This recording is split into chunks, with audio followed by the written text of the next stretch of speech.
चल गेहूं काटे के चल, नहीं तो ईटवा देखे ईटवा ईटवा से लड़ाई के ईटवा ईटवा फोड़ देबा। गेहूं ना काटे के गोटो गेहूं काटे तार माई मरले हैं।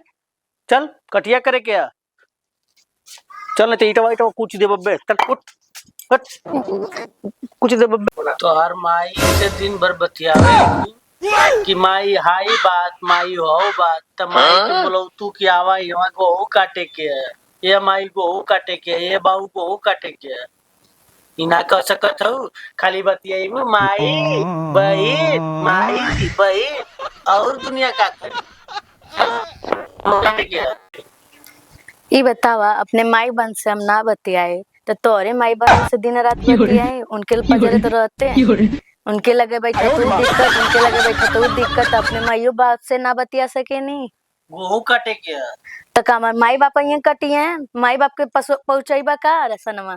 तो तू उनके संतिना खात हो। अच्छा तो ब्याह के कान लिए हवा मत लिया होता ब्याह करे। अच्छा तो नोटिया गिन ले हवा तब का माई रानी ना बना के भेजले तो का भेज लगी 5 लाख का कौने चीज पे गिनवैला है। रानिये बना के भेजले से ना कि रानी बन के रही हमार लड़की। तू वहाँ रानी बन के रहलू, यहाँ नौकरानी बन